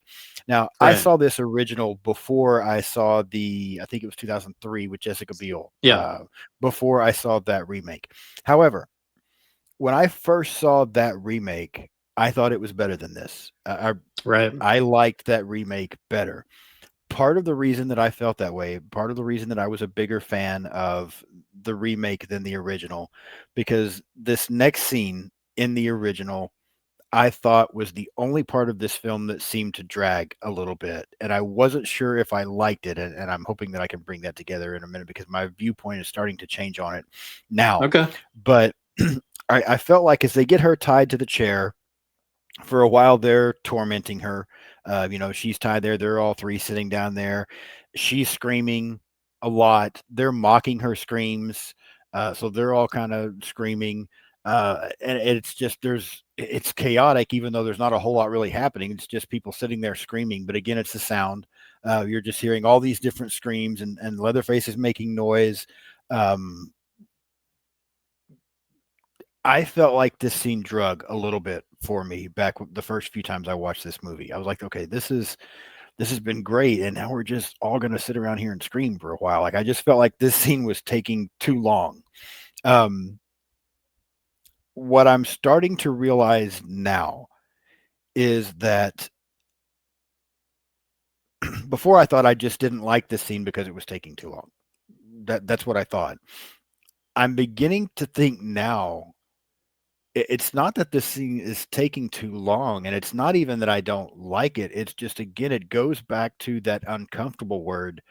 This is a disturbing scene Yeah. because this girl is sitting there, and as you said, Marilyn Burns does a tremendous job here of looking and acting and seeming completely terrified. We get a lot of those close-ups that you were talking about of her face where she's screaming, and sometimes it's just her eyes, and other times it's Yep. like her mouth, and she's horrified. And then you've got these three sadistic guys that are just mocking her, kind of all in their own way because they're each the hitchhiker is screaming a lot like her. The older guy, he's kind of yelling, and then it's almost like he can't decide really whether he's going to participate in this or not. And then you've got Leatherface down there who's just making these weird squealing noises. I mean, Yeah. it's so Right. uncomfortable and disturbing that as I Yeah. watched the last two times I've watched this film, I've been like, I always thought I didn't like this scene because it was too long. I almost think I don't like this scene because it's uncomfortable. So maybe I do like Yeah, it. It that's just great. makes me so uncomfortable. You see what I'm saying? Yeah.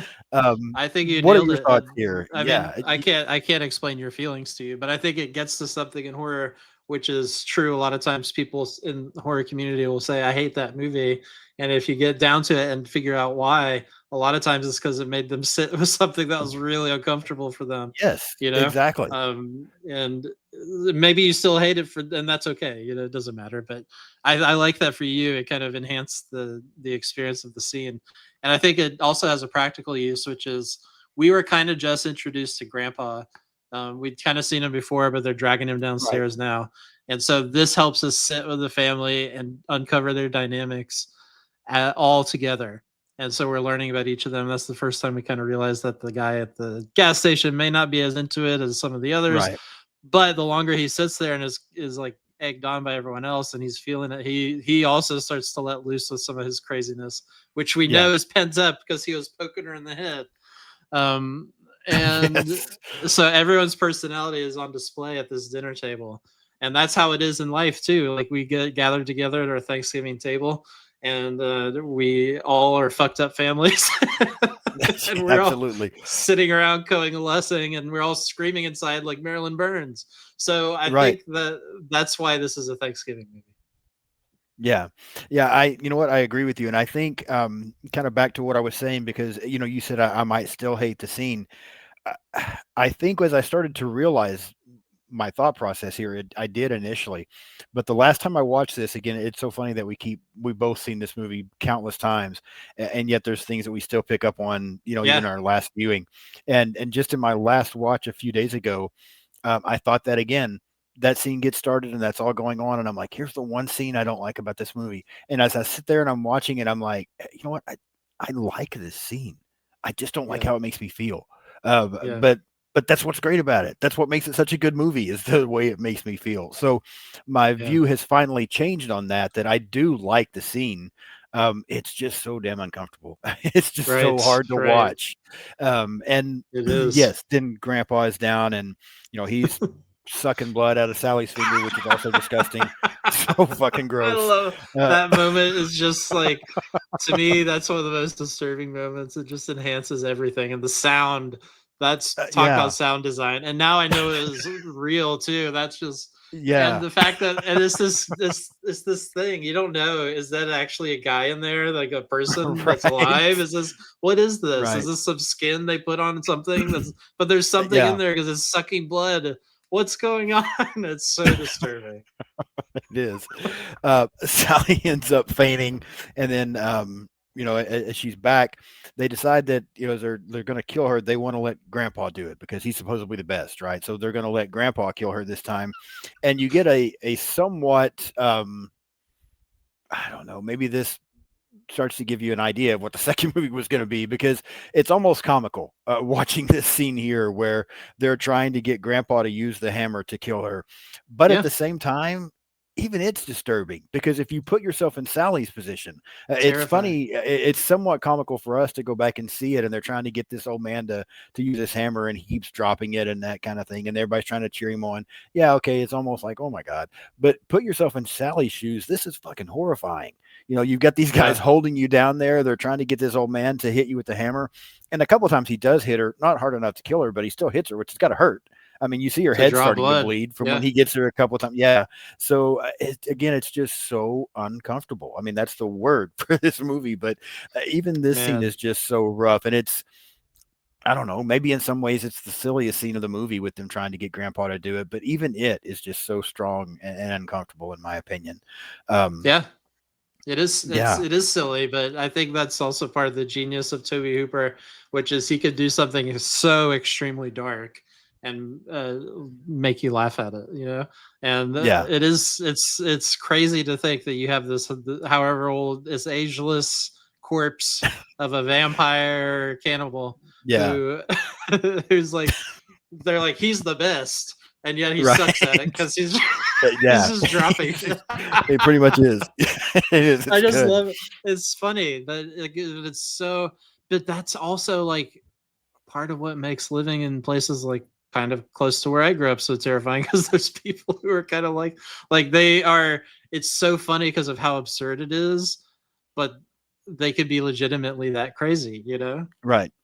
Yeah, and It's yeah, it is, dangerous and and I think terrifying. even that almost strikes on another fear that some people have, and I say this because I have a brother, my youngest brother. I'm the oldest of four. My youngest one, um, his biggest fear is it's crazy to me to even say it, but his biggest fear is old people. For some reason, old people freak him out. And I know there are Yeah. other people that have that same feeling, right? But Yep. I think this particular scene, because I remember when we were, much younger, and we would go see a relative a grandpa or a grandma that was in the nursing home. This particular brother of mine was terrified to go in these nursing homes just because, some of the old people are just making noises and yelling at you and that kind of thing. And it Yeah. just used to scare the hell out of him. But I almost feel like that even that, and I don't know that that's what Toby Hooper was going for, but I feel like that's even another element brought to this movie that could make some people uncomfortable is this old man that's still trying to do this kind of thing. Obviously he Sure. can't, but the fact that he's trying, I mean, there's just so many different elements to this movie. Yeah. That's just another one. I Um, agree. and in the process of this, Sally is able to escape, and we get to our finale of the film. And again, just something that just looks so real as she escapes. She jumps through another window. She's running out of the house. You've got the hitchhiker running behind her, and you can tell he's more toying with her because he's like zigzagging and he's Yeah. laughing and having fun while she's screaming and running. You've got Leatherface coming up with the chainsaw, so he's back there as well. Again, a scene that just looks terrifying while they're chasing her to this road. And then as they get the road and the hitchhiker seems to catch her, then this one you do kind of see coming because you see the truck coming, but it's just so brutal. This is probably the most, I don't know, I don't even want to say gross because it's not gross, but the most visual kill in the movie is the truck Yeah. running over the It is. hitchhiker. Yeah. you know, It is. so Mm. it hits the hitchhiker and kills him, and then of course the trucker gets out as Leatherface shows up. A couple of questions I have for you, or a question I have for you, and then we'll just kind of talk about this whole scene here now with um, the truck driver and Sally and Leatherface chasing them, and then this other pickup showing up. My question for this is, what happened to the truck driver? That was my question for you. Okay, because I'm wondering the same thing. A rumor has it that to this day, this man is still running down this He's back road in still Texas somewhere because he just takes off running and he's kind of looking back. But even when the pickup shows up, you still see him. Like he's still there as this pickup pulls up because he looks at the pickup for a minute. And then Sally jumps in the truck and the truck drives they're like away. And fuck you. Leatherface is yeah, they save Sally. She gets in the back of the truck and it takes off just in time. And In Leatherface the is right there. opposite direction. Yeah. Yeah, and you never see the truck driver again. I'm just like, where the hell did he go? But yeah, He I became just Bubba. I guess They so. have That's they had kind of the same build, I noticed. So maybe he got so angry that they left him. He came back for the sequel, for the return. He became the Return of the the Massacre. return of the Texas Chain. Maybe that's it. That would explain all of that after all this time. But yeah, every time I watch this movie, I find myself like that dude's just running for his life and nobody gives a fuck. Like where did he go? Like what I happened to this guy? know. That's so funny. Oh my god. But it's such But a good ending. Besides that, it it's such is. a good Yeah. ending. Oh my god. Yeah, it really is good. With the now you've got Leatherface out there. The hitchhiker's dead. Right, he almost gets Sally a couple of times. She gets into this truck, and the truck or pickup, and this pickup pulls away just in time. And then you kind of you get these two classic shots of Sally, even though she's been rescued now, she's in the back of this pickup, and they're getting away, but she's still just so frantic. She's so traumatized by everything that happened that she's still just screaming and looking Yeah. horrified, and we get the classic Leatherface scene of him um, just standing there, just turning around and twirling his chainsaw and that kind of thing. Um, yeah, it's an amazing ending. Two great classic shots. Your thoughts on the ending of the film?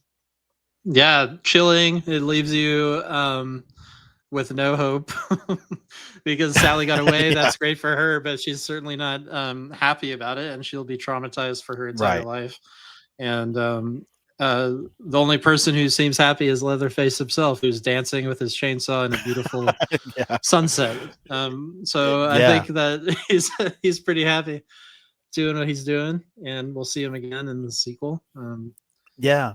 But Well, and one yeah, of the things that I like about it, I agree with you. I think it's chilling because we know the hitchhiker's dead, but we know that Leatherface, the guy who in the second one he becomes known as the cook, yep, Grandpa, there's still members of this family alive. They're still yep, there, and which is another thing I like about the Texas Chainsaw Massacre. There's a few films where they give you the impression, but you know, I like it when we make it clear because some slasher films they always try to make it look like at the end of the movie the killer's dead, and then when yeah, we get to the next sequel, nope, he's alive again. They don't all right, do that. I mean, Halloween does a great job where Michael's not there at the end of the movie. So, but in other ones they try to give you the impression that he's dead, and again they do that in a few of this franchise, but. I yep, like the fact that they don't even try to make it look like this is resolved. Like this is yep. everything's not okay. They're still out there. Sally That's is so absolutely scary. traumatized, and that Yeah, family is still there. So yeah, yeah. it's That's an what's amazing ending, I think. the best horror movies, the scariest ones to me, and that way where it's like they're still out there, and all it takes is for you to accidentally stumble on them. It could happen to you, and all it takes Right. is like you run out of gas when you're driving through there, you're shit out of luck, or you happen to Yeah. stumble upon someone who's involved in it, and it's just like that's so scary, and it's just. And like the truck driver, all he did was Right. stumble. He's driving by, and this woman comes out of Uh, nowhere, and he gets out, and yeah. then no one's ever Got heard to from help her, him and then again. yeah, So, exactly. so he's Yeah, just poor still guy. running. So it's like, But yeah, I wish he would have popped up in one of the sequels somewhere. Like they could at least right? said something about we caught this guy that had been running down the road for 30 minutes. But yeah, so Maybe in anyway, 30 years. well, yeah, depending on which sequel it was going to be, I guess. But True, uh, true, yeah, true, true. but Oh my but god. yeah, a great, absolute great ending. Um, Yeah.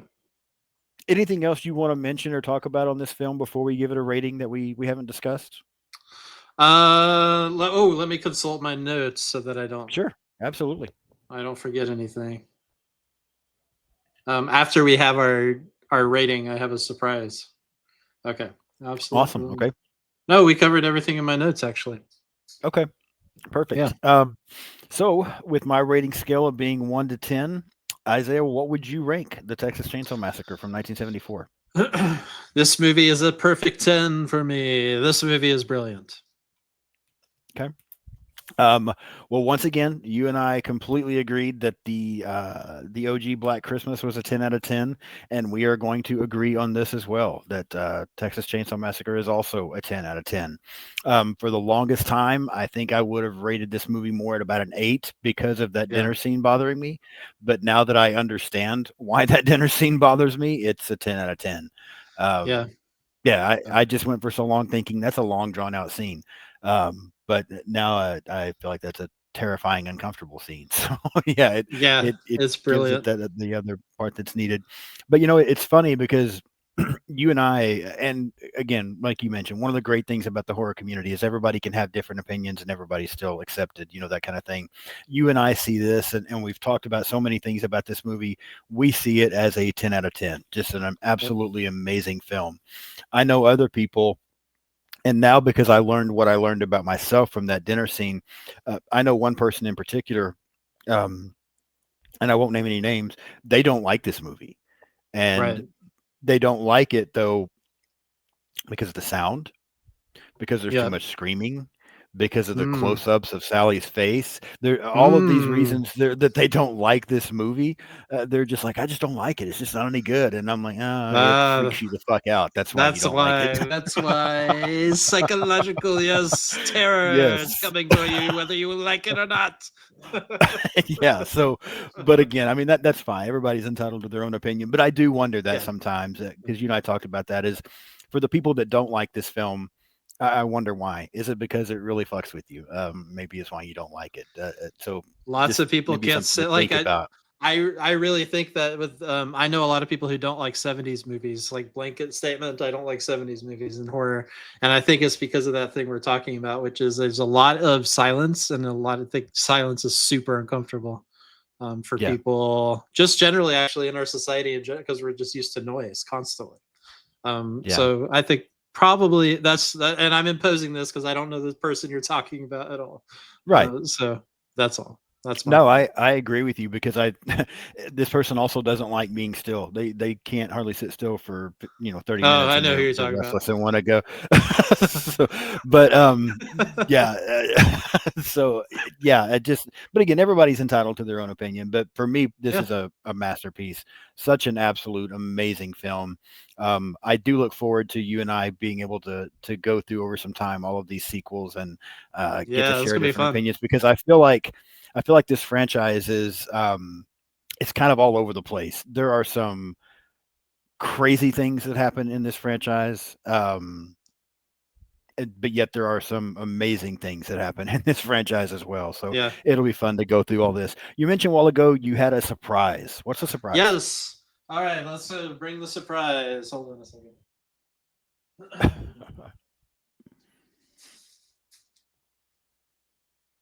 You have to give me. You have to be patient with me. No, you take your time, man. It's all good. It's all good.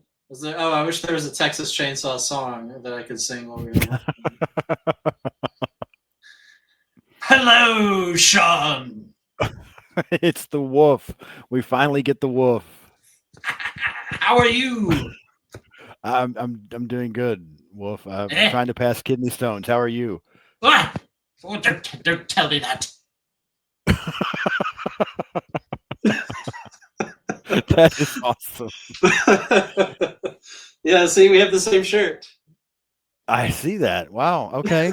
Very cool. Okay, so the wolf has a message. Let me get it ready here, if I can. You bet. It's a lot more physically exhausting than you think it will be. Okay.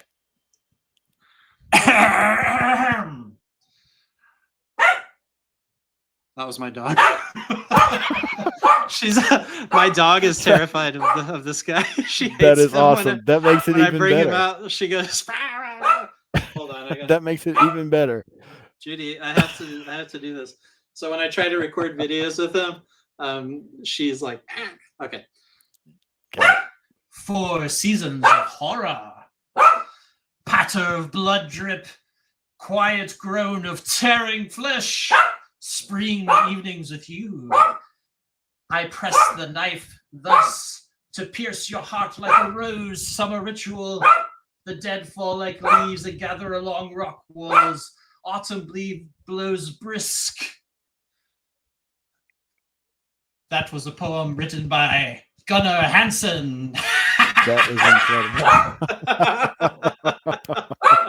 That is awesome. I love it. I love it. Yeah, and you mentioned that earlier. You mentioned him being, just a gentle poet. Um, Yeah. I do. There was something I cannot remember which film it was. Um, Something that I talked about not long ago on my channel, and they had tried to get him in the cast to be in the film, and he declined because he was getting ready to move to Maine and work on poetry in his literary career.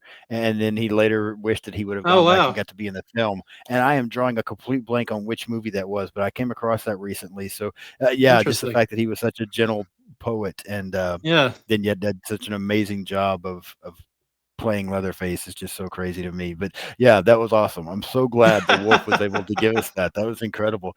You've been teasing for a while that the Wolf was coming, and he's finally here. So yeah, he's here. He's here. So I'm working on figuring out how to make videos with him and figuring out how to train because you yes. gotta. It's a lot harder than you think it's gonna be. Damn, Oh, I'm like sure. Jesus And you got to Christ, make sure your talking dog and doesn't have a. You don't want your dog to have a heart attack while this is going on. So yeah. yeah, she's like, no, that fucker's out again. Seriously, I took a picture like whenever I got him, pulled him out. I was like, see, look at him, Judy, and she was like, But that's okay. You got a reaction. I think I told you I tried to put on a Freddy mask to mess with my dog, and oh she just looked yeah. at me like, "What are you doing?" So I did not get the reaction I wanted. At least your dog is alert and upset with the wolf. My dog doesn't Ah, care if Freddy's here or not. So okay. Well, that'll be good if Freddy comes to visit you, then maybe your dog can protect you then. yeah, she won't be moved by it. So yeah, that's that helps. But all right then, Isaiah, thank you so much for coming back. My plan is to get you back on maybe in December. You know, you again we Yeah, recently talked about Black Christmas. I was going to try to bring you back around in December for us to talk about that remake. sure. So bring you on in December to discuss that, and then as we kick off into next year, just have you pop in. I don't know if we'll do it like maybe once every couple of months, try to cover another movie in this Texas Chainsaw Massacre franchise, and have you come on Yeah, and go through the franchise with me. So, um, sure. yeah, I'm looking Um, forward to all of that. We always have a great time when you're on. Before we get out of here, go ahead one more time and tell people about your channel and anything you might have coming up here in October. Sure. Yeah. So you can find me on YouTube at The Bitter Wolf Horror and Hijinks. You can find my website, realbitterwolf.com or thebitterwolf.com, which I just bought the domain. So there that can point there too.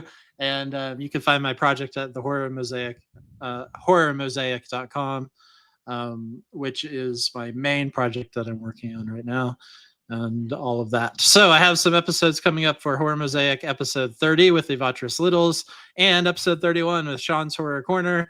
Um, so check out I know that those. guy. And yeah, I think you might like that episode.